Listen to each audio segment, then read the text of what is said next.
lari, tuh. Kasih tuh lari, surang, kasih tuh. Polisi terpaksa melepas tembakan peringatan ke udara saat menangkap komplotan curanmor di Kabupaten Padang Pariaman, Sumatera Barat. Kitanya eksiden Pak Direktur. Tapi ini udah ada bantuan. Mobil rombongan RSUD Cirebon terguling di tol Cisumdawu, Kabupaten Sumedang, Jawa Barat.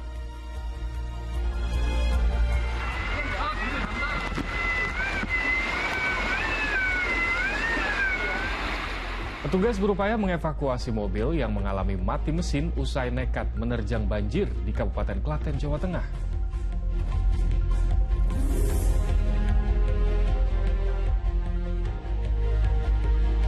Bareskrim Polri menghentikan penyelidikan kasus dugaan ijazah palsu Presiden ke-7 RI Joko Widodo.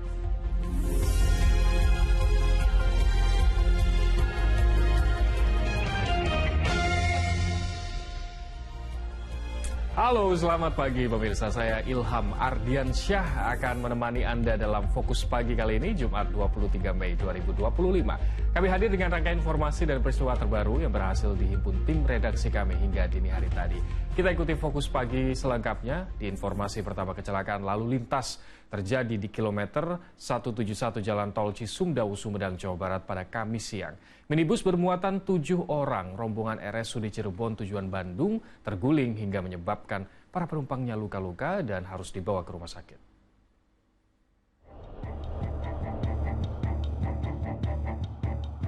Terekam dalam video amatir warga, sejumlah korban luka tergeletak di tepi jalan tol Cisumdawu, kilometer 171, sesaat setelah kecelakaan tunggal minibus terguling pada Kamis siang. Tidak ada korban jiwa dalam peristiwa yang terjadi di kawasan Rancakalong, Sumedang, Jawa Barat ini.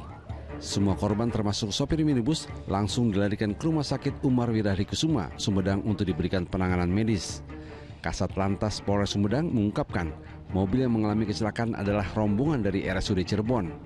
Mobil melaju dari arah Cirebon menuju Bandung, namun tiba-tiba di lokasi kejadian hilang kendali dan terguling.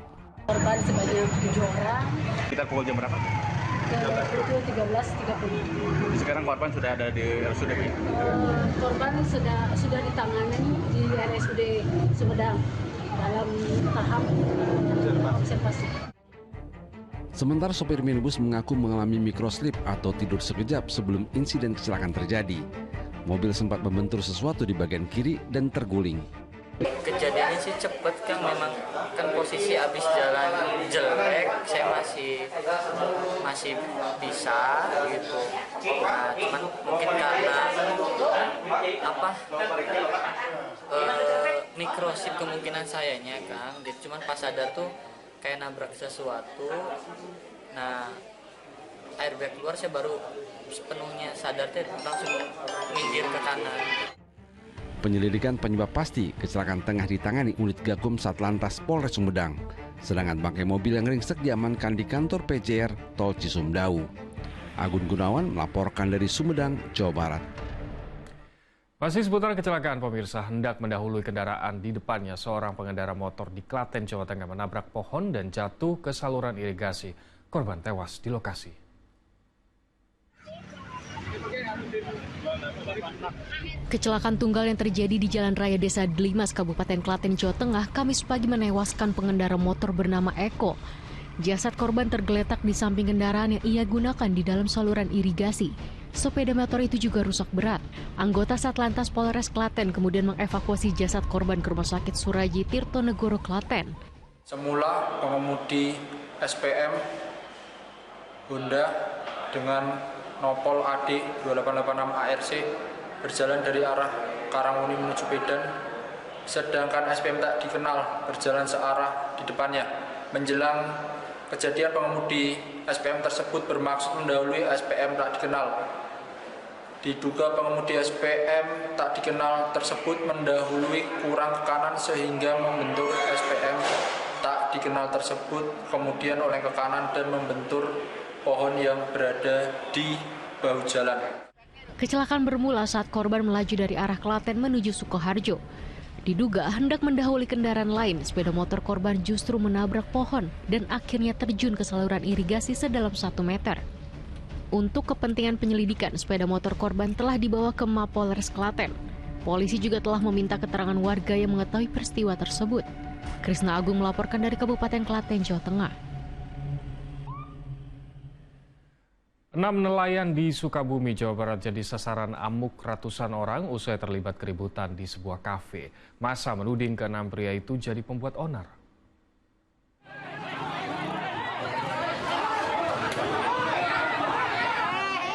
Keributan terjadi ketika ratusan orang berusaha menghakimi 6 nelayan yang akan dibawa polisi dari sebuah kafe di kawasan wisata Pantai Ujung Genteng, Sukabumi, Jawa Barat, Senin sore. Warga yang terbakar emosi berusaha mengadang mobil polisi karena mereka ingin melampiaskan amarahnya terhadap ke-6 pria itu. Tak hanya sampai di situ, massa kemudian mendatangi Mapolsek Ciracap menuntut agar terduga pelaku mendapatkan sanksi. Peristiwa bermula dari keributan di sebuah kafe antara kelompok nelayan dengan kelompok nelayan lainnya. Ketegangan itu berujung terjadinya tindak kekerasan yang mengakibatkan seorang nelayan asal Ujung Genteng mengalami luka di kepalanya. Teman korban yang tidak terima berusaha membalas namun dilerai polisi. Untuk konflik yang terjadi Ujung Genteng pada siang hari tadi dipicu oleh kejadian tadi malam, di mana ada beberapa nelayan yang sedang hiburan di salah satu kafe di Ujung Genteng, dan di situ ada kesalahpahaman sehingga terjadi pemukulan. Untuk mengantisipasi bentrokan susulan, 6 nelayan asal Lampung itu kini diamankan di Mapolsek Ciracap. Asep Didi melaporkan dari Sukabumi, Jawa Barat. Di informasi lain, pemirsa, eksekusi rumah di sejumlah daerah berlangsung ricuh. Di Kabupaten Polewali Mandar, Sulawesi Barat, massa yang memblokade jalan Trans Sulawesi Barat mengakibatkan kemacetan sepanjang 2 km. Di Kabupaten Aceh Tenggara, Aceh, guna meredam kericuhan, petugas mengamankan seorang pria yang diduga provokator.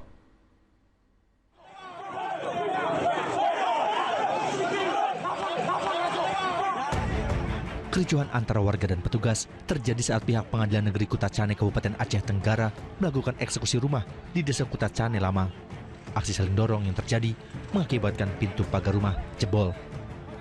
Seorang pria yang diduga sebagai provokator diamankan polisi.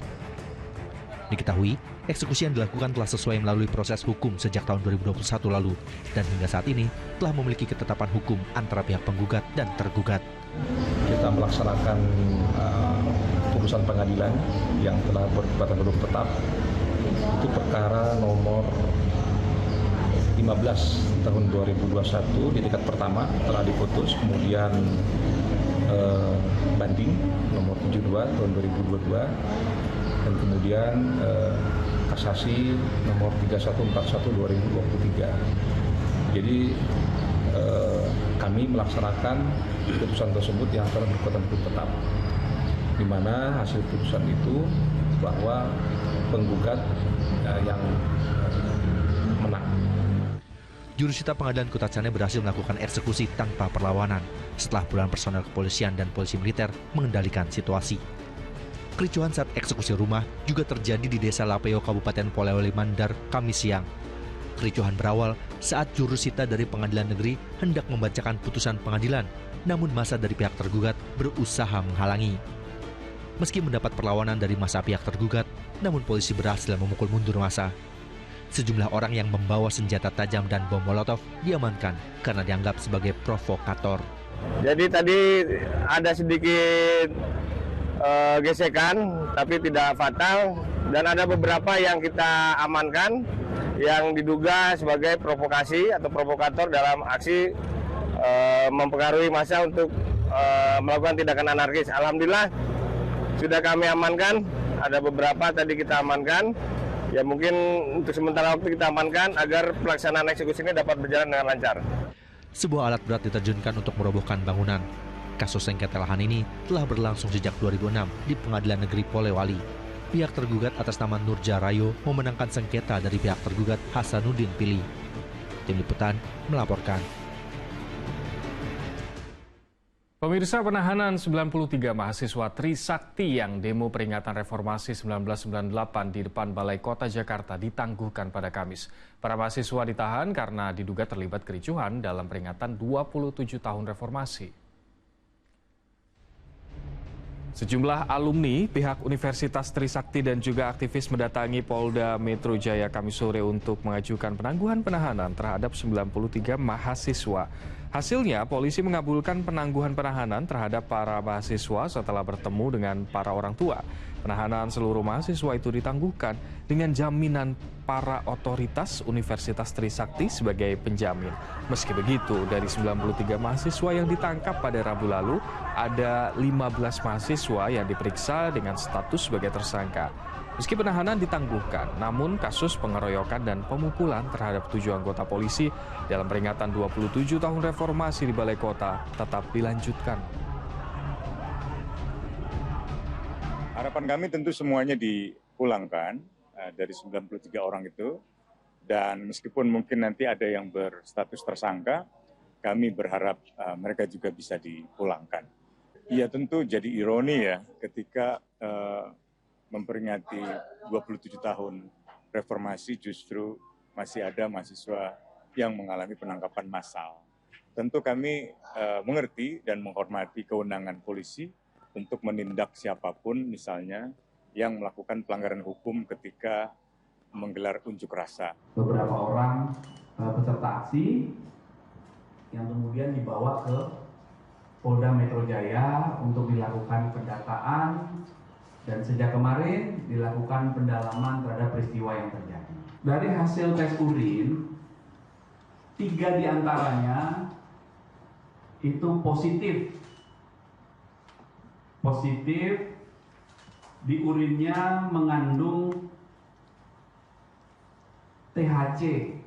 THC itu adalah tetrahydrocannabinol. Ya, tetrahydrocannabinol atau THC ini adalah kandungan yang ada pada cannabis sativa. Viral di Jagadmaya, seorang Pak Ogah atau juru parkir liar melempar uang receh ke sebuah mobil yang melintas di kawasan Pluit, Penjaringan, Jakarta Utara. Usai diamankan, ia mengaku tidak terima diberi uang receh oleh seorang pengendara mobil.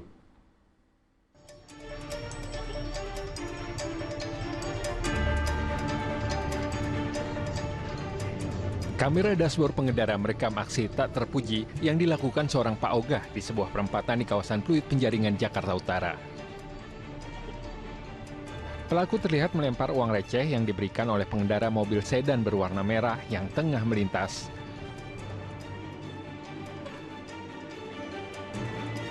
Setelah aksi tersebut viral di media sosial, jajaran unit Reskrim Polsek Penjaringan mendatangi lokasi dan mengamankan pelaku bersama rekan juru parkir liar lainnya.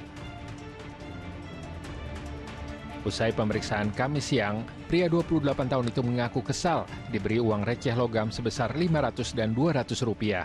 Smob langsung melakukan cek lokasi dan memang menemukan si Pak Ogah ini, langsung kami lakukan pengamanan terhadap Pak Ogah tersebut. Pelaku tidak terima bang dikasih uang recehan bang. Menurut pengakuan si pelaku, ya pelaku mungkin merasa selama ini banyak yang memberikan uang dalam pecahan kertas, jadi 2.000 atau 5.000 mungkin seperti itu ya. Namun pada saat kejadian Pak Ogah ini diberikan uang logaman, ya mungkin pelaku Pak Ogah ini merasa terlalu sedikit. Setelah menjalani pemeriksaan, petugas Polsek Penjaringan, Jakarta Utara menyerahkan pelaku ke pihak Dinas Sosial Jakarta untuk dilakukan pembinaan. Arofah Supandi melaporkan dari Jakarta. Petugas gabungan kembali mengamankan belasan preman berkedok juru parkir di kawasan Tambora, Jakarta Barat, Kamis malam. Warga resah lantaran mereka kerap memeras pengunjung pusat perbelanjaan dengan modus biaya parkir. Petugas gabungan mengamankan 11 preman berkedok juru parkir yang kedapatan melakukan pungutan liar di depan sebuah pusat perbelanjaan di Jalan Latumeten, Jakarta Barat, Kamis malam. Ulah para pelaku membuat warga resah.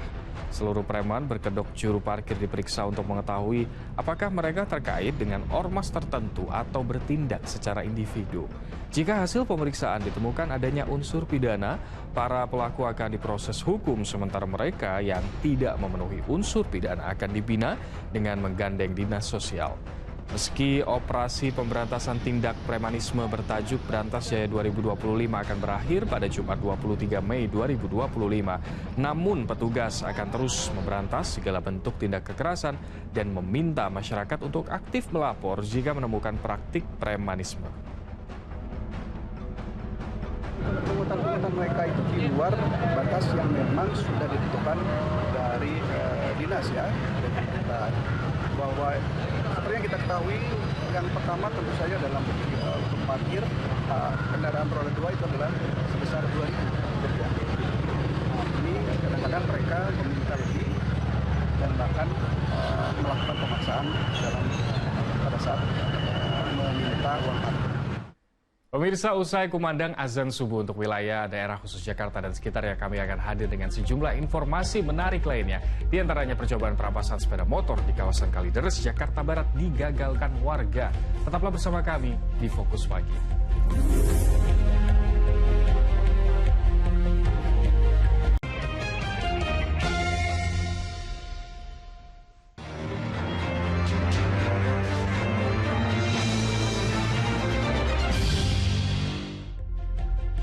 Anda masih bersama kami di Fokus Pagi. Pemirsa, kita lanjutkan informasi hari ini. 1 dari 3 kawanan pencuri mobil di Padang, Sumatera Barat berhasil ditangkap. 2 rekan pelaku berhasil lolos dari kejaran polisi. Kasih tua lari seorang, kasih tua. Anggota Satuan Reskrim Polresta Padang terpaksa melepaskan tembakan peringatan ke udara saat mengejar anggota komplotan pencurian kendaraan bermotor di Batang Anai, Kabupaten Padang Pariaman, Sumatera Barat, Rabu malam. 1 dari 3 anggota komplotan yang merupakan residivis kasus perampokan itu akhirnya ditangkap. Dari tangan tersangka, polisi menyita 1 unit mobil curian. Hingga Kamis siang, polisi masih mengejar 2 pelaku lainnya yang kabur saat akan ditangkap. Ya, untuk pelaku yang berhasil kita amankan, 1 orang dari total 3 orang. 2 orang masih kita lakukan penyelidikan. Untuk pelaku yang 1 orang ini yang telah kita amankan merupakan mantan atau residivis perampokan yang terjadi di Kabupaten Agam menurut keterangan dari pelaku sendiri. Di balik tertangkapnya tersangka, pasangan suami istri di Dadok Tunggul Hitam, Kota Padang terlihat gembira karena mobil yang dicuri tersangka akhirnya ditemukan. Pasangan itu diminta polisi untuk mendatangi Mapolresta Padang untuk proses pengambilan mobil. Sri Purnama melaporkan dari Padang, Sumatera Barat. Di kasus lainnya, seorang wanita di Kota Bandung, Jawa Barat gagalkan aksi pencurian sepeda motor miliknya yang parkir di luar rumah. 1 terduga pelaku berhasil ditangkap dan jadi sasaran amukan massa.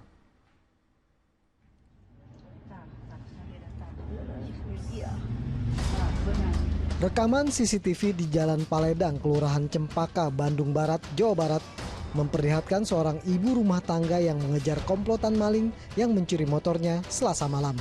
Terduga pelaku gagal melarikan diri bersama motor curiannya setelah korban bersama warga lainnya meringkus pria tersebut.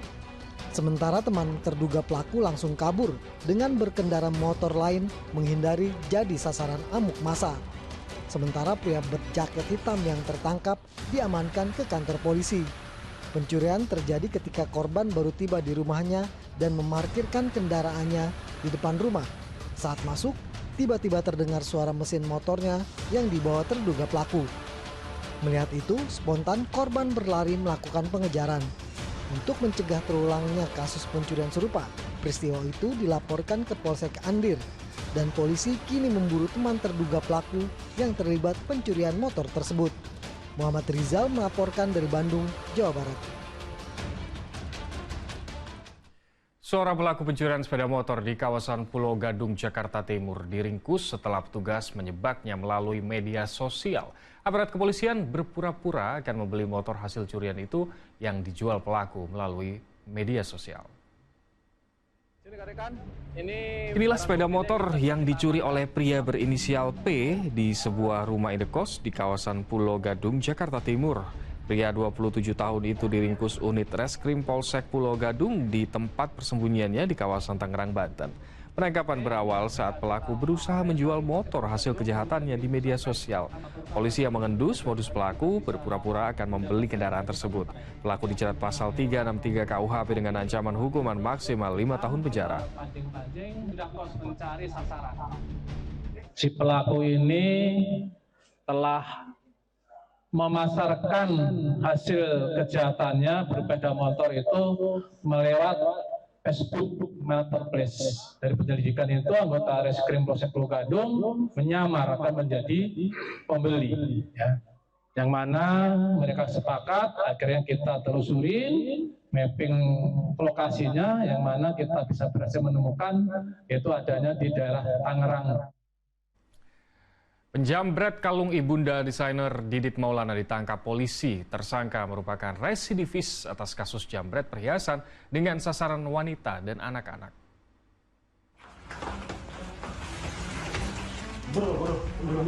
Sejumlah petugas Subdit Resmo Polda Metro Jaya gerebek pelaku perampasan perhiasan ibunda desainer Didit Maulana di rumahnya.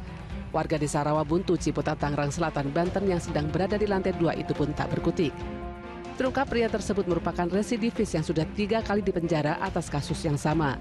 Ia menyasar perhiasan kaum perempuan dan anak-anak yang ditemui di jalanan dan komplek perumahan. Adapun pelaku ini juga merupakan pelaku yang sama pada TKP di daerah Pamulang dengan korban juga merupakan seorang wanita, ibu-ibu di daerah Pamulang pada tanggal 25 April 2025. Ini juga merupakan pelaku yang sama. Keberhasilan polisi tangkap pelaku diapresiasi oleh anak korban. Benar-benar saya di luar dugaan sih, karena dengan bukti-bukti yang sangat minim di mana tidak ada nomor polisi, kemudian kami sama sekali tidak mengetahui wajah dan segala macam, tetapi dari kepolisian tidak kenal lelah untuk melakukan pengusutan sampai akhirnya bisa menangkap pelaku yang kebetulan juga tinggalnya juga lumayan jauh dari sini ya. Peristiwa perampasan yang membuat korban tersungkur ini terjadi 9 Mei 2025 lalu. Pelaku menarik kalung korban yang sedang olahraga pagi di kawasan Radio Dalam. Kini tersangka dijerat pasal 365 KUHP tentang pencurian disertai kekerasan dengan ancaman hukuman 9 tahun penjara. Muhammad Nur melaporkan dari Jakarta.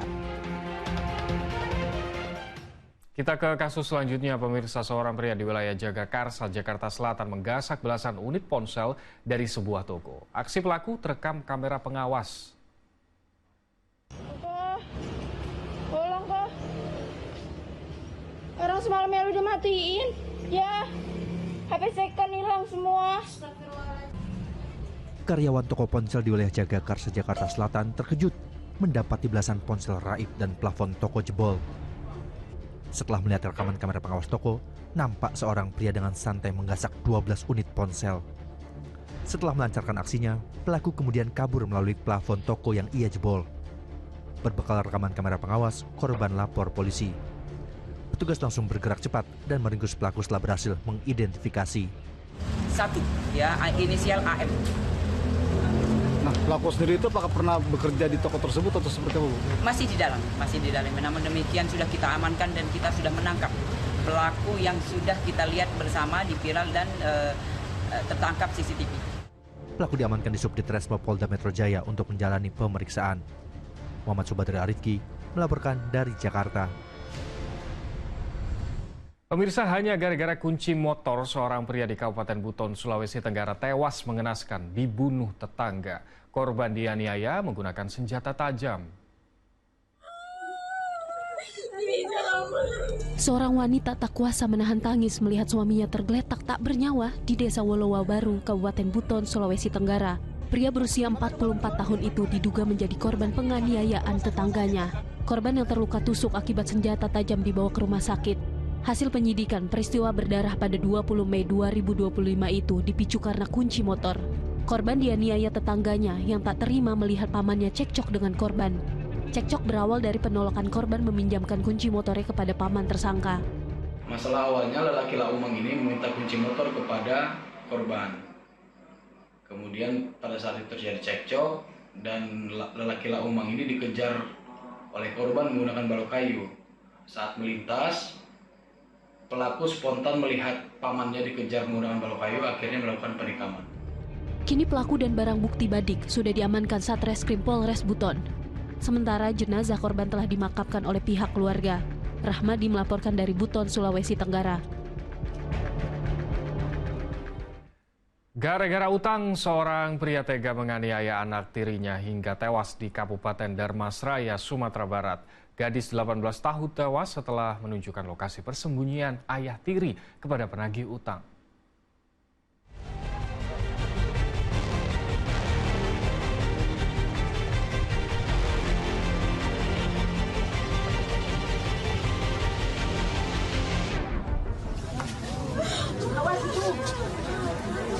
Duka begitu dalam dirasakan wanita ini kala melihat anak perempuannya tewas tak wajar di Desa Nagari Ampang Kuranji, Kabupaten Dharmasraya, Sumatera Barat. Tangisnya pecah mengantar jasad gadis berusia 18 tahun itu ke mobil ambulans untuk diotopsi di rumah sakit. Korban kehilangan nyawa dengan luka di kepala akibat ulah ayah tiri yang tak mampu mengendalikan emosi. Orang tua sambungnya itu murka lantaran korban menunjukkan lokasi persembunyiannya saat ditagih utang oleh debt collector. Intinya kenapa kok ditunjukkan rumahnya, persembunyiannya di situ. Korban mengatakan, bayarlah, ini pakai bahasa Indonesia, bayarlah utang itu. Kemudian dijawab oleh pelaku, ya kamu aja yang bayar. Penganiayaan yang merenggut nyawa korban terjadi saat rumah didatangi 8 penagih utang yang mencari keberadaan pelaku. Korban yang kerap membayar utang ayah tirinya itu lalu memberitahu lokasi pria berusia 43 tahun tersebut. Merasa dihianati, tersangka marah kepada korban. Mereka juga sempat cekcok perihal pelaku yang menunggak bayar pinjaman bank. Kian emosi, tersangka menganiaya korban dengan tangan kosong. Mengalami luka berat akibat pukulan di dada dan kepala, nyawa gadis itu tak tertolong meski sempat dilarikan ke puskesmas. Sementara ayah tiri kabur meninggalkan rumah.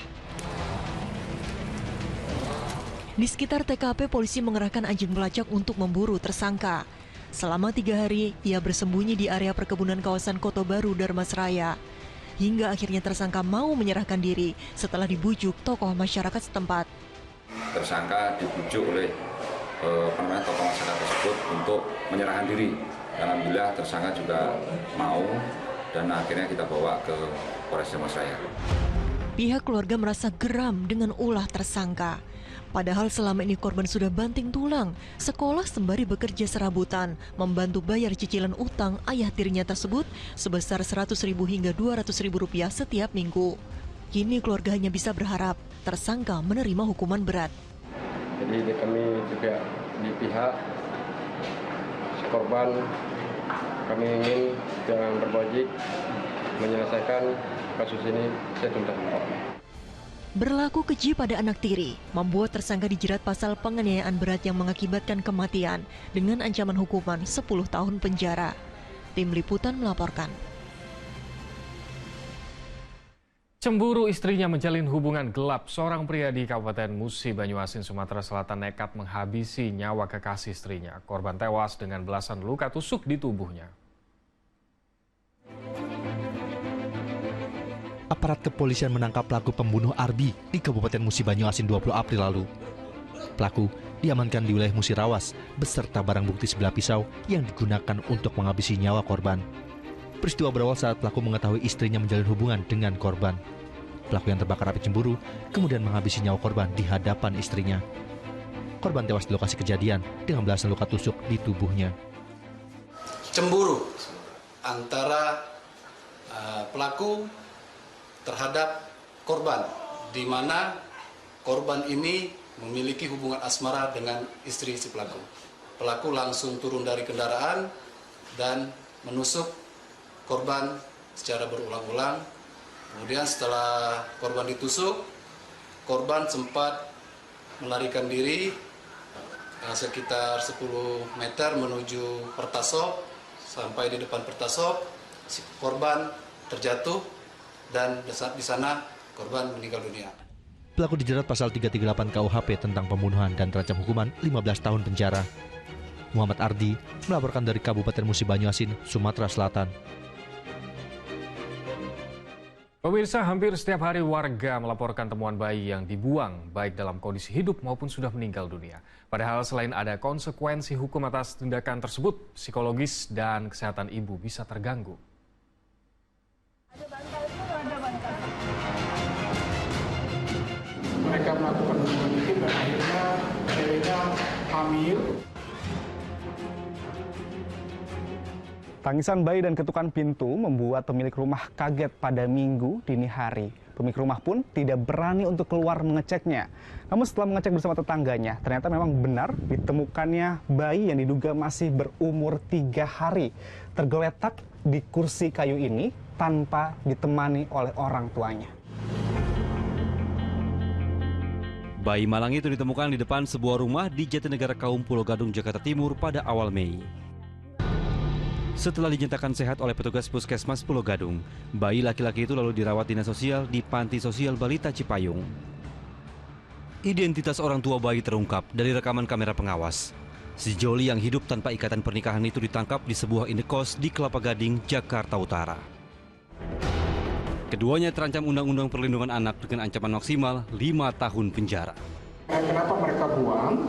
Karena hubungan mereka belum disetujui oleh kedua orang tua, dari pihak laki-laki maupun kedua pihak perempuan. Dan mereka malu kalau hubungan mereka belum disetujui, kenapa ada anak. Kasus pembuangan bayi yang terjadi di Pulau Gadung, Jakarta Timur hanyalah salah satu kasus yang terjadi di beberapa daerah, hanya terjadi di bulan Mei saja. Mirisnya, bayi yang dibuang sebagian besar dalam kondisi meninggal dunia sebelum ditemukan oleh warga. Sesuai titik, Bu, saya ngikuti aplikasi aja. Di Medan, Sumatera Utara, jasad bayi laki-laki dibuang menggunakan jasa kurir daring.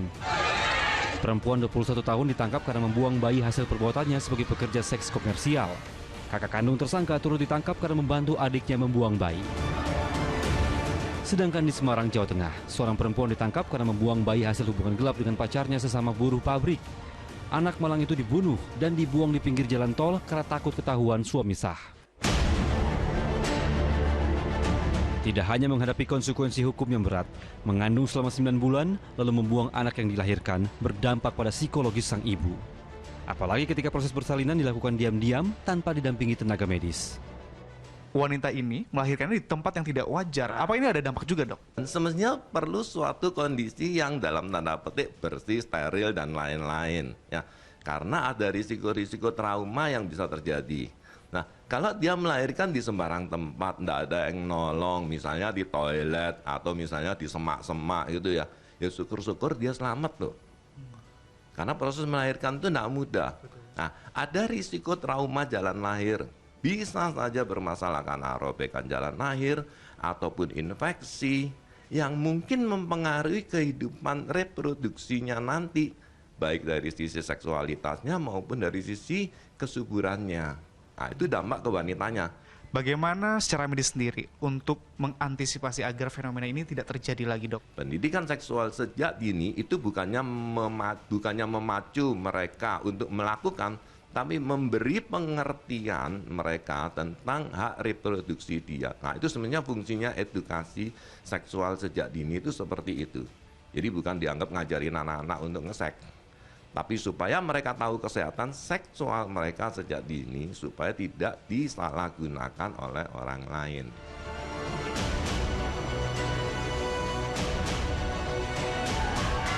Lingkungan sosial yang baik, terutama di dalam keluarga, dapat mencegah fenomena membuang bayi yang baru saja dilahirkan.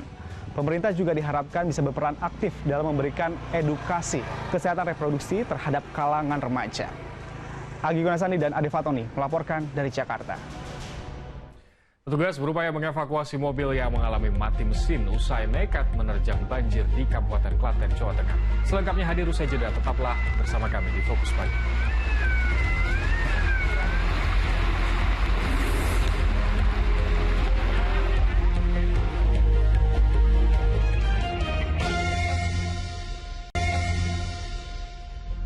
Kembali di Fokus Pagi bersama saya Ilham Ardiansyah. Pemirsa, gudang tempat penyimpanan kemiri di Surabaya, Jawa Timur terbakar. Sementara di Jombang, rumah yang dijadikan toko kelontong ludes dilalap api.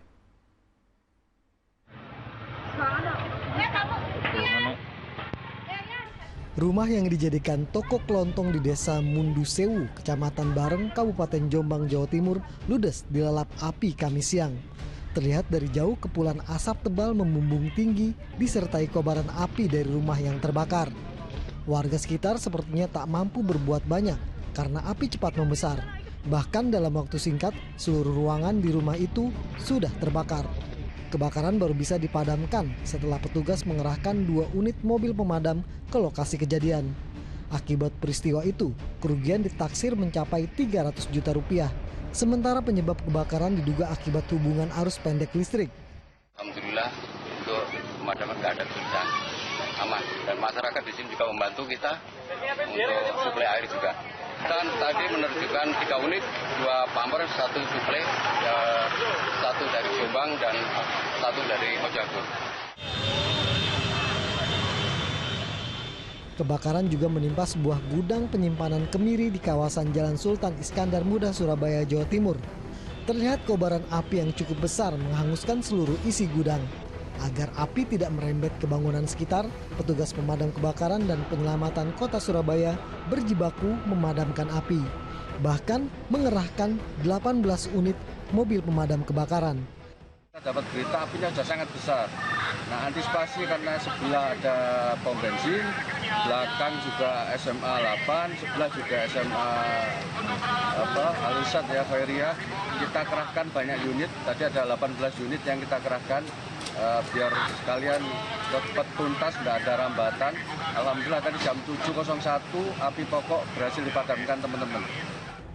Tidak ada korban jiwa dalam peristiwa itu, namun kerugian ditaksir mencapai puluhan juta rupiah. Adapun penyebab masih dalam penyelidikan, namun diduga terjadi korsleting listrik di dalam gudang. Tim Liputan melaporkan. Kita beralih ke informasi lainnya pemirsa. Banjir memutus akses jalan di sejumlah wilayah. Di Klaten, Jawa Tengah, petugas damkar berjibaku mengevakuasi mobil yang terjebak banjir.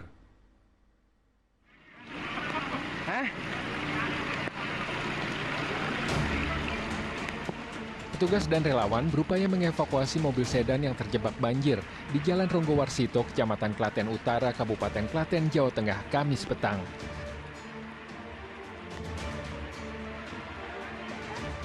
Mobil jenis sedan tampak melintang di tengah jalan usai mengalami mati mesin karena nekat menerjang banjir dengan ketinggian air sekitar 1 meter. Petugas pemadam kebakaran bersama warga dan relawan kemudian mengevakuasi mobil dengan cara mendorongnya menuju lokasi yang aman. Ada permintaan evakuasi mobil, Mas. Mobil terjebak di genangan. Mobil apa, Mas? Untuk jenis mobilnya sedan. Terjebak kenapa, Mas, tadi, Mas? Tadi nekat nerjang genangan air dengan ketinggian hampir 1 meter karena mobil pendek akhirnya mesin mati di tengah-tengah. Berapa personil, Mas, yang dikerahkan, Mas? Tadi kita 5 personil kita terjunkan. Hujan deras juga mengakibatkan banjir di Jalan Bypass Kecamatan Klaten Utara dan Jalan Cipto Mangunkusumo. Banjir menyebabkan arus lalu lintas menjadi tersendat. Sejumlah pengendara motor yang nekat menerjang banjir mengalami mogok. Mohon izin penjangkauan di rumah terdampak. Banjir juga merendam puluhan rumah di Desa Gumulan dan Desa Mojayan di Kecamatan Klaten Tengah, Kabupaten Klaten, Jawa Tengah. Ketinggian air 1 hingga 1,5 meter. Tingginya intensitas hujan menyebabkan aliran Sungai Srago Gede meluap dan merendam daerah sekitarnya. Sekitar 75 rumah terdampak banjir dengan ketinggian air bervariasi hingga 1 meter. Petugas mengerahkan 4 mesin pompa air untuk menyedot genangan banjir di permukiman. Krisna Agung melaporkan dari Klaten, Jawa Tengah. Ya, pemirsa, banjir juga memutus akses jalan menuju kawasan wisata Kawah Ijen di Banyuwangi, Jawa Timur. Jalur yang menghubungkan 2 kecamatan itu terpaksa ditutup karena derasnya arus air. Hujan cukup lebat sehingga mengakibatkan banjir. Dengan hati-hati, petugas dan relawan berupaya mengawal pengendara yang akan menerjang luapan air di Jalan Raya Lijen di Desa Jelun, Kecamatan Licin, Banyuwangi, Jawa Timur. Melaksanakan pengamanan di TKP Simpang 3 Jelun banjir ini. Jadi untuk kejadian banjir ini sementara alami ini. Pengendara roda 2 maupun kendaraan roda 4 harus berjalan perlahan saat melintas di kawasan ini agar tak terjatuh dan terseret ke dalam jurang.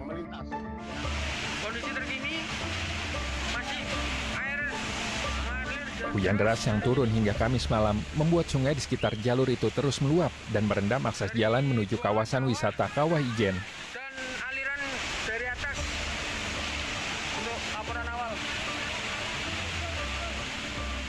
Petugas terpaksa menutup jalan penghubung antar dua kecamatan itu lantaran kondisi banjir yang tak kunjung surut serta arus yang semakin deras.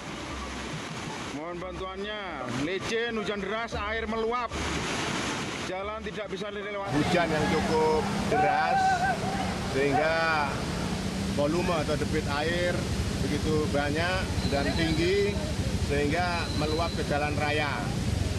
Untuk langkah-langkah kami,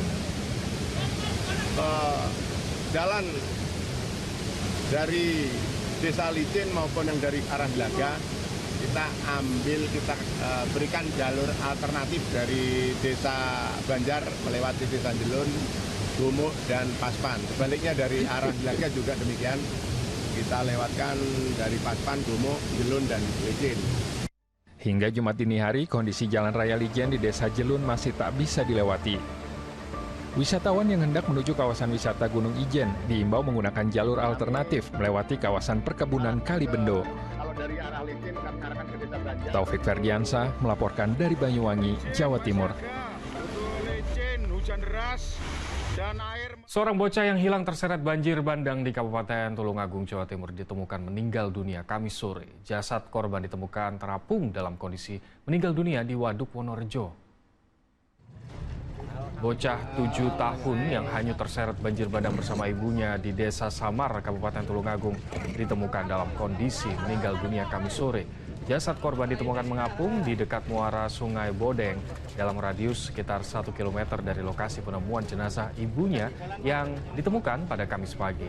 Setelah dievakuasi ke darat melalui dermaga Waduk Wonorejo, jenazah korban dibawa ke instalasi kedokteran forensik RSUD Dr. Iskak Tulungagung. Dengan ditemukannya jenazah 2 korban tersebut, maka pada hari ketiga operasi pencarian ditutup. Alhamdulillah, kedua korban sudah ditemukan dalam keadaan meninggal dunia. Terus selanjutnya jenazah langsung pulang atau selanjutnya jenazah dibawa ke Rumah Sakit Iska untuk dilakukan otopsi dan pemulasaran jenazah. Jarak ditemukan dari TKP berapa jauh? Untuk dari TKP sekitar 11 kilo. Tim SAR gabungan berhasil menemukan 2 korban tertimbun material longsor di Desa Depok, Kecamatan Bendungan, Trenggalek, Jawa Timur dalam kondisi tewas. Sementara pencarian 4 korban lainnya dihentikan sementara karena cuaca hujan dan hari sudah mulai gelap.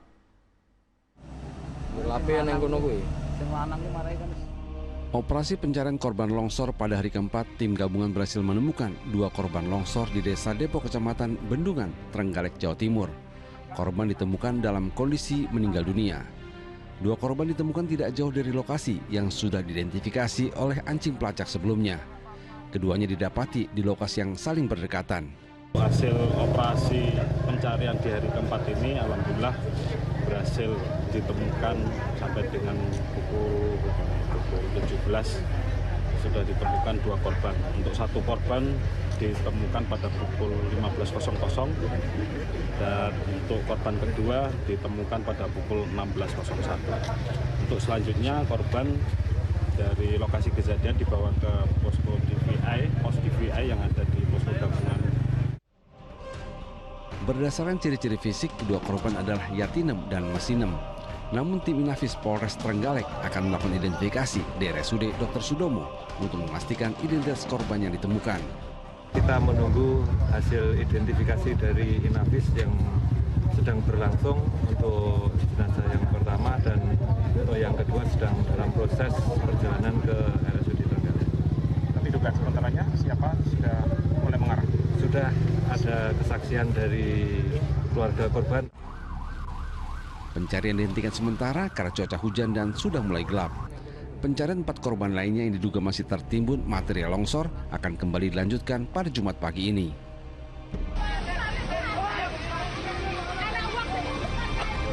Senin lalu sejumlah warga di Desa Depok, Kecamatan Bendungan, Kabupaten Trenggalek, Jawa Timur seketika berhamburan keluar rumah saat bencana tanah longsor menerjang permukiman mereka. Seorang pengendara motor yang tengah berteduh pun sempat tertimbun, beruntung masih berhasil diselamatkan oleh warga.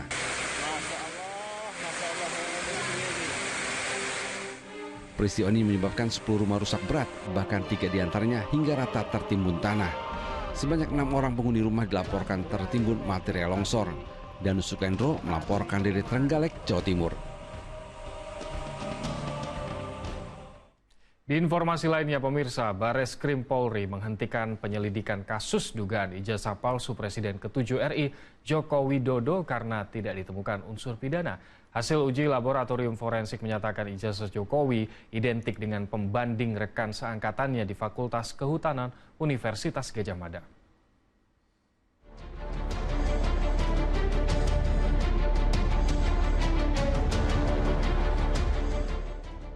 Polemik kasus tuduhan dugaan ijazah palsu Presiden ke-7 RI Joko Widodo akhirnya menemui titik terang setelah 2 bulan melakukan penyelidikan dengan memeriksa sebanyak 39 saksi.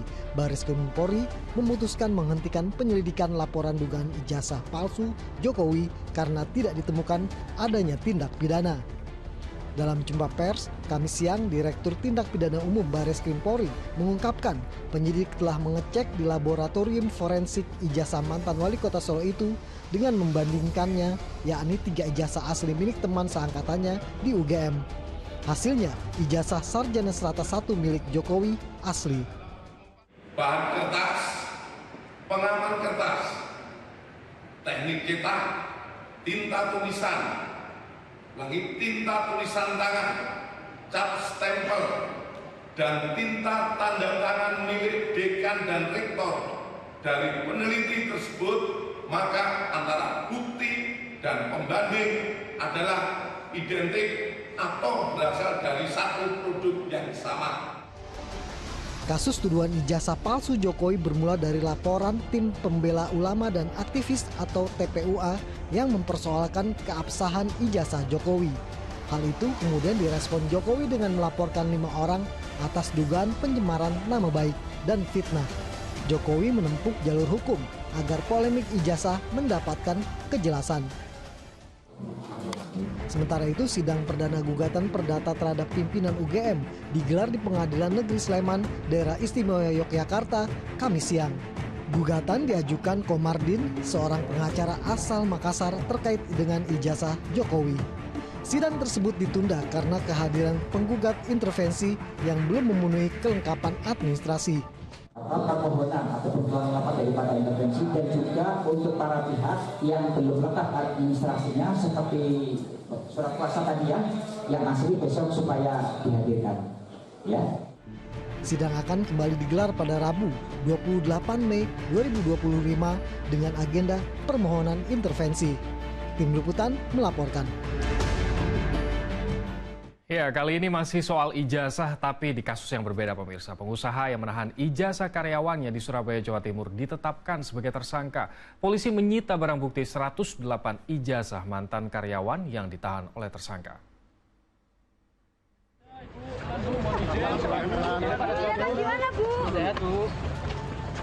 Jan Huadiana, seorang pengusaha yang viral karena diduga menahan ijazah mantan karyawannya, Kamis malam digelandang anggota di Treskrimum Polda Jatim. Ia ditetapkan sebagai tersangka dugaan kasus penggelapan ijazah mantan karyawannya. Dari hasil penyelidikan, polisi berhasil mendapatkan bukti 108 ijazah yang ditahan oleh tersangka. Dalam kasus penahanan ijazah ini, polisi telah memeriksa 23 orang saksi yang akan bertambah menjadi 25 orang. Petugas masih mendalami motif penahanan ijazah yang dilakukan tersangka. Tadi diserahkan kepada kita 108 ijazah yang dilakukan atau dibawa yang bersangkutan. Ini terkait dengan laporan Surai Sasmita. Memang di laporan Sasmita ini ada beberapa 9 orang kurang lebih yang melakukan laporan. Status dari Diana sendiri saksi atau tersangka? Yang bersangkutan sudah hari ini dilakukan gelar perkara dan dinaikkan ke penyidikan dan menetapkan tersangka Saudara Jidi. Pemerintah Provinsi Surabaya sebelumnya telah menyegel gudang CV Sentosa Sil di Kompleks Pergudangan Suri Mulia Permai Blok H14 Kota Surabaya. gudang milik Jan Huadiana ini menyalahi aturan karena tidak memiliki nomor induk berusaha atau NIB dan tanda daftar gudang atau TDG. Kasus ini mencuat setelah puluhan karyawan yang diduga ijazahnya ditahan oleh CV Sentosa Sil mendatangi Polres Pelabuhan Tanjung Perak, Surabaya. Seorang mantan karyawan mengaku harus menebus dengan uang 2 juta rupiah bila ingin mengambil ijazahnya. Akibat perbuatannya, tersangka Jan Huadiana terancam hukuman 4 tahun penjara. Tim Liputan melaporkan. Di tengah sulitnya mencari kerja, warga membanjiri bursa lowongan kerja yang digelar Kementerian Ketenagakerjaan di kawasan Gatot Subroto, Jakarta Selatan. Umumnya pencari kerja selain yang baru lulus kuliah, namun banyak pula para korban gelombang badai PHK yang terpaksa mencari pekerjaan baru. Gedung Kementerian Ketenagakerjaan di kawasan Gatot Subroto, Jakarta Selatan, Kamis pagi dibanjiri pencari kerja. Mereka mencoba mengadu nasib di ajang bursa kerja yang digelar hingga hari ini. Sebanyak 53.000 lowongan dari 107 perusahaan dibuka untuk umum dari berbagai sektor, mulai dari manufaktur, keuangan hingga jasa. Rata-rata pencari kerja selain yang baru lulus kuliah atau fresh graduate juga banyak yang menjadi korban PHK sehingga harus mencari pekerjaan baru. Saat ini sih udah hampir 2 bulan sih. 2 bulan. Ini baru lulus atau seperti apa? Oh udah pernah kerja. Udah pernah kerja. Oke, baru resign gitu ya? Ya putus kontrak. Oh, putus kontrak. Selain itu ada sebanyak 135 pekerjaan yang juga dibuka untuk disabilitas. Menteri Ketenagakerjaan Yasirli menyebut job fair ini sebagai salah satu langkah pemerintah untuk menciptakan lowongan kerja di tengah badai PHK.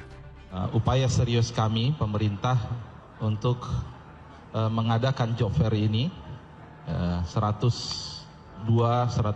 perusahaan kita kolaborasi, kita screening peluang-peluangnya sehingga mendapatkan 53.000 tadi. Bagi mereka yang ingin mengikuti job fair, wajib mendaftar di aplikasi Siap Kerja yang disediakan oleh Kemenaker. Fenomena membludaknya gelaran job fair atau bursa kerja saat ini menggambarkan kondisi susahnya mencari kerja. Tak hanya lowongan pekerjaan yang terbatas, jumlah korban PHK pun meningkat.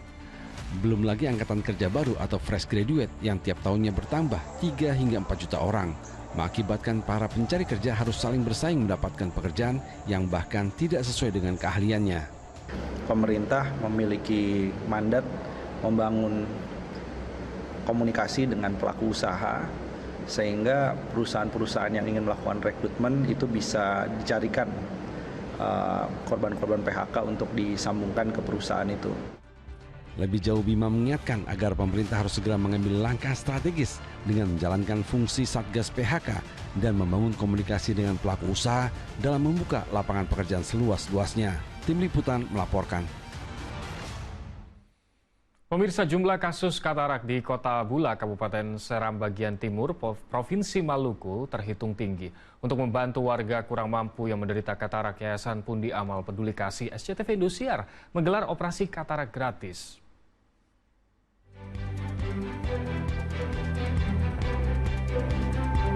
Ratusan pasien penderita katarak memenuhi RSUD Kota Bula, Kabupaten Seram bagian timur Maluku untuk mengikuti operasi katarak gratis. Kegiatan digelar selama 2 hari oleh Yayasan Pundi Amal dan Peduli Kasih SCTV Indosiar bekerja sama dengan Kementerian Sosial dan Pemda Kabupaten Seram bagian Timur serta Perhimpunan Dokter Spesialis Mata Indonesia dan Klinik Mata Utama Maluku. Memberikan apresiasi yang setinggi-tingginya untuk Kementerian Sosial, juga ada dari Sentra Mahai Kendari dan YPP SCTV Indosiar dan tim dari dokter anak kota yang hadir pada hari ini. Ini merupakan bentuk nyata kita melihat kesehatan masyarakat di Kabupaten Seram bagian Timur, terutama saudara-saudara kita yang mengalami penglihatan gangguan. Operasi katarak gratis dilakukan untuk membantu masyarakat tidak mampu di tengah tingginya kasus katarak. Katarak di sini tinggi sekali. Hal itu disebabkan karena belum ada dokter spesialis mata selama ini. Dokter spesialis mata selama ini hanya bertempat di Kota Ambon saja.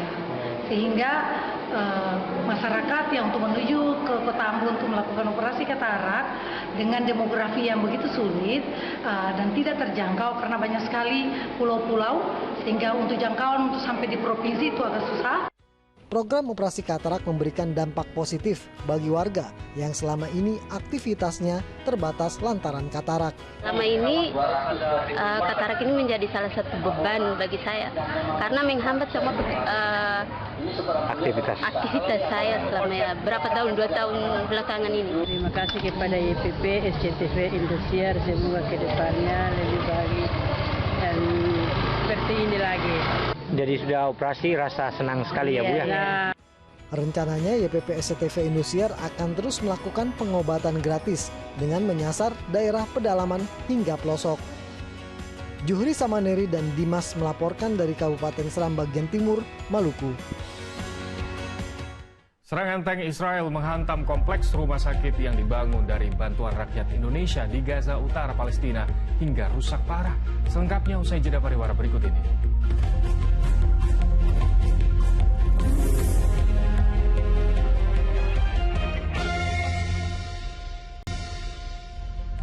Kembali di Fokus Pagi bersama saya Ilham Ardiansyah. Pemirsa, 2 staf kedutaan besar Israel tewas ditembak saat meninggalkan sebuah acara di Museum Yahudi di Washington DC, Amerika Serikat. Sementara serangan tank Israel menghantam rumah sakit Al-Auda di Gaza Utara dan menyebabkan rumah sakit yang dibangun dari bantuan rakyat Indonesia itu rusak parah.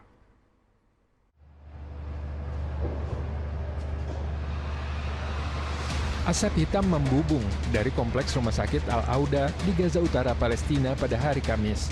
Satu dari 2 rumah sakit yang masih beroperasi di Gaza itu jadi target serangan tank militer Israel. Serangan mengenai area lantai 3 bangunan, tempat tangki bahan bakar, serta unit penyimpanan obat. Api menyebar hingga ke klinik rawat jalan dan tangki air. 130 petugas dan sukarelawan berhamburan menyelamatkan diri. Belum diketahui secara pasti jumlah korban jiwa akibat serangan ini. Sebelumnya sejumlah diplomat yang tengah melakukan kunjungan ke Jenin tepi barat berlarian menyelamatkan diri saat mendengar rentetan tembakan yang diduga dilepaskan tentara pendudukan Israel. Saat tembakan terjadi, para diplomat dari sejumlah negara Eropa dan kawasan regional ini sedang menjalankan misi resmi untuk meninjau situasi kemanusiaan di tepi barat. Militer Israel mengklaim bahwa kunjungan tersebut telah disetujui, namun mereka menyebut delegasi menyimpang dari rute yang telah disepakati. Israel juga berkilah melepaskan tembakan peringatan untuk menjauhkan rombongan dari lokasi berbahaya.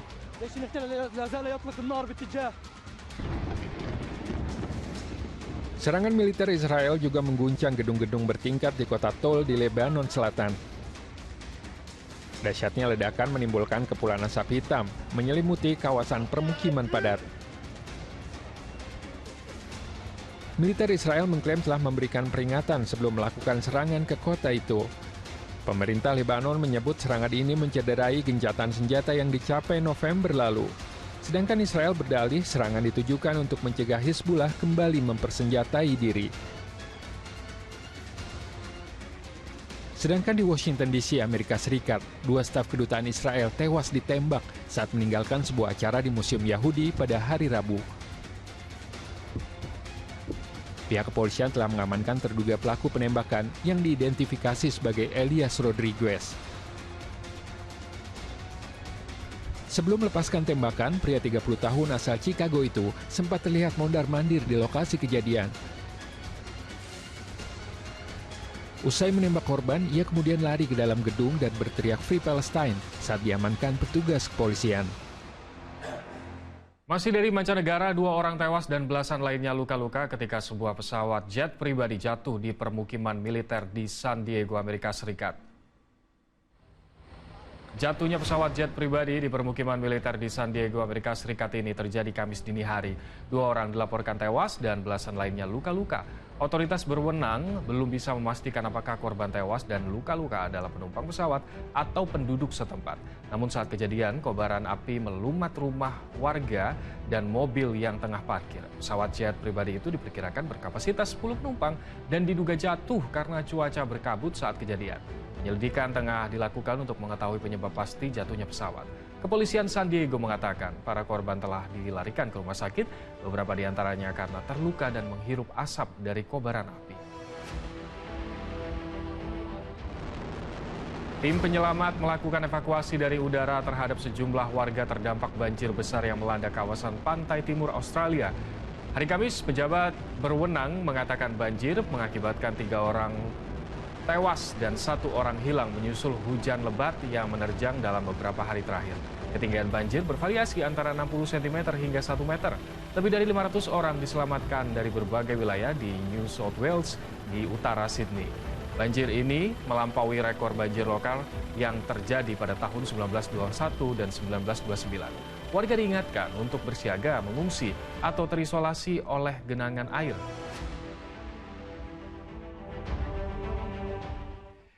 Pemirsa, 1 pekan jelang closing date atau penutupan gerbang kedatangan jemaah haji ke Tanah Suci pada 31 Mei mendatang, sebanyak 142.000 jemaah haji Indonesia telah tiba di Arab Saudi. Namun PPIH Arab Saudi mengakui ada sejumlah jemaah haji Indonesia yang belum menerima kartu nusuk, kartu identitas jemaah untuk beribadah di Masjidil Haram dan saat masuk Padang Arafah.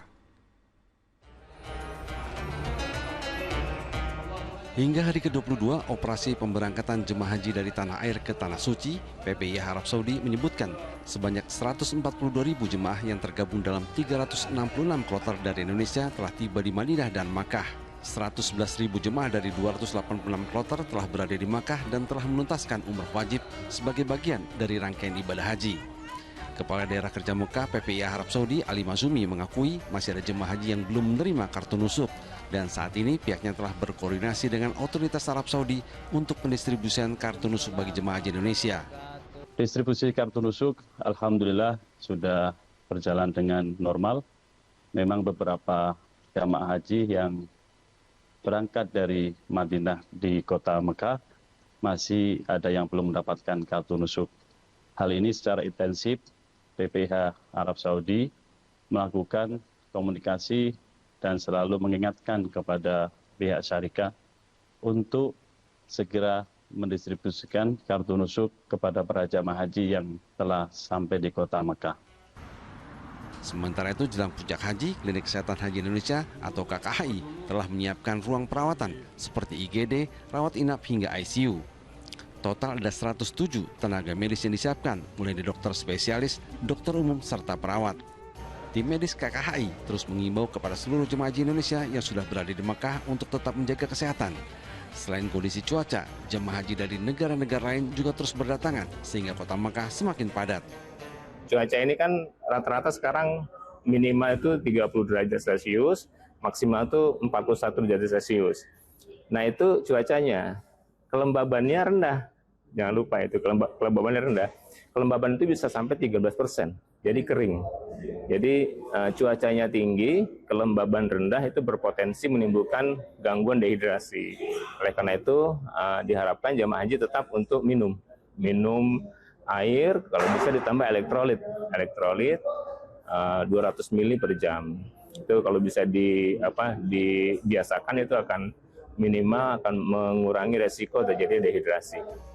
Untuk membantu melayani keluhan jemaah, KKHI telah membentuk klinik satelit yang beroperasi di sektor-sektor tempat jemaah haji menginap. Nabil Abiasa melaporkan dari Arab Saudi. Ya pemirsa, lebih dari 130.000 jemaah calon haji asal Indonesia telah tiba di Tanah Suci. Jelang puncak ibadah haji, para jemaah terus bergerak ke kota Mekah, Arab Saudi. Iya, saat ini sudah lebih dari 130.000 jemaah calon haji telah tiba di Tanah Suci. Artinya ini sudah lebih dari 70% dari total 203.000 jemaah calon haji yang sudah berada di Tanah Suci. Dan saat ini jemaah calon haji juga sudah mulai bergerak menuju ke Mekah, baik itu jemaah calon haji yang berasal dari Indonesia melalui Bandara Jeddah ataupun juga yang sudah berada di Madinah. Dan saya bisa informasikan juga bahwa PPIH Arab Saudi saat ini tengah melakukan percepatan untuk membagikan nusuk. Nusuk ini adalah identitas yang melekat bagi jemaah calon haji dan diakui bukan lagi visa haji ataupun paspor mereka. Dan nusuk inilah yang nanti akan melekat pada jemaah calon haji untuk menjalankan ibadah haji, baik itu di Mekah ataupun juga ketika puncak haji di Armusna nanti. Dan PPIH Arab Saudi ini telah melakukan kerjasama dengan 8 syarikah atau perusahaan lokal Arab Saudi yang melayani jemaah calon haji selama di Mekah dan juga Armusna. Dan selain itu juga, selain PPIH dan juga syarikah dari pemerintah Arab Saudi juga memang sudah menginginkan agar nusuk-nusuk ini bisa segera dibagikan kepada jemaah calon haji agar memberikan kenyamanan bagi jemaah calon haji untuk menjalankan ibadah haji.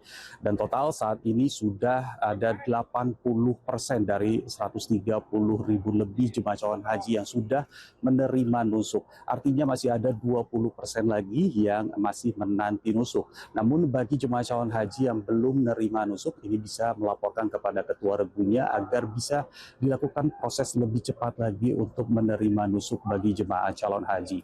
Sementara itu kami tadi malam ini sempat mendapatkan informasi terkait dengan transportasi bagi jemaah calon haji yang akan menuju ke Masjidil Haram. Karena hari ini adalah hari Jumat, ini biasanya jemaah calon haji bukan hanya dari Indonesia, tapi dari berbagai negara akan menuju ke Masjidil Haram untuk menjalankan ibadah sholat Jumat. Nah, berkaca dari minggu lalu di mana Masjidil Haram ini sangat penuh sekali, maka pada hari ini, pada Jumat ini, dari pihak transportasi ini akan membatasi bus salawat. Bus salawat ini hanya akan beroperasi hingga pukul 7 pagi saja. Dan bagi jemaah calon haji yang ingin menuju ke Masjidil Haram agar memperhatikan waktu tersebut. Sementara itu untuk pulang dari Masjidil Haram, bus salawat ini akan mulai beroperasi pada pukul 2 siangnya. Sehingga para jemaah calon haji ini agar lebih memperhatikan diri ketika ingin beribadah ke Masjidil Haram karena ada batasan-batasan, dan batasan ini juga telah dikeluarkan oleh otoritas di Masjidil Haram. Untuk sementara itu yang bisa saya laporkan. Nabila Biasa dari Mekah, Arab Saudi. Ya, pemirsa, ribuan galon air Zam-Zam ini telah tiba di Asrama Haji Sudiang, Makassar, Sulawesi Selatan.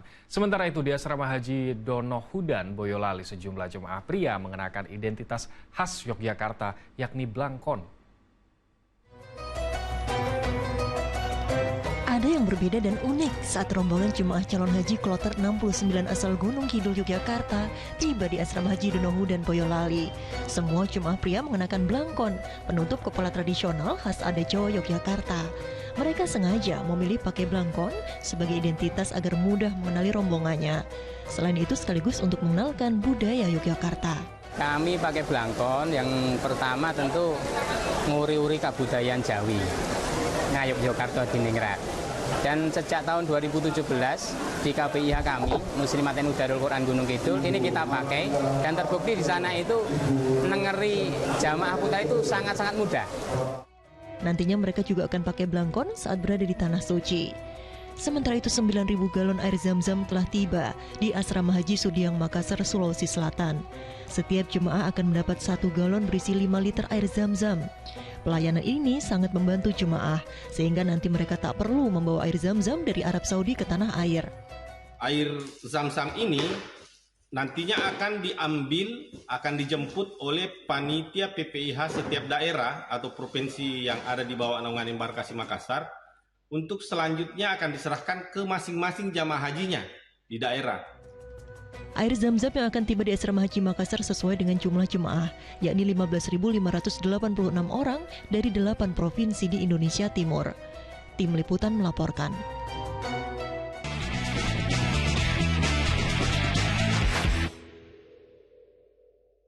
Dipersembahkan oleh Laga Big Match Persebaya Surabaya kontra Bali United FC mewarnai pekan pamungkas BRI Liga 1. Bajul Ijo haus kemenangan setelah mendapat hasil imbang di 4 pertandingan terakhir.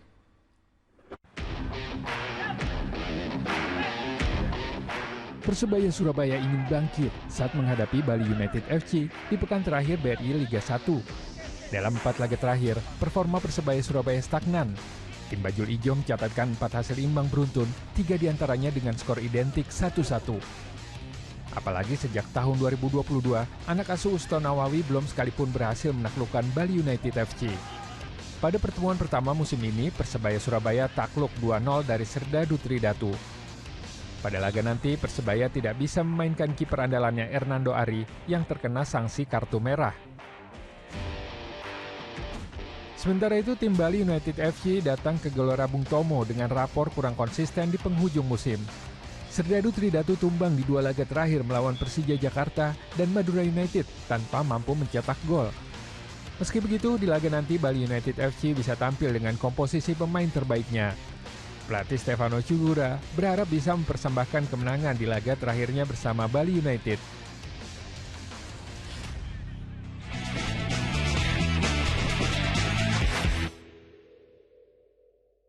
Dipersembahkan oleh Pekan final, saksikan big match BRI Liga 1 2024-2025 Persik Kediri versus Borneo FC Samarinda pukul 15.00 waktu Indonesia Barat dan super big match Persebaya Surabaya versus Bali United FC pukul 18.30 waktu Indonesia Barat live eksklusif di Indosiar dan video. Kita ke informasi selanjutnya pemirsa, menikmati kue pukis dengan beragam taburan penambah rasa kini bisa ditemui bila berkunjung ke Solo, Jawa Tengah. Lembut serta taburannya yang melimpah membuat pukis ramai pembeli.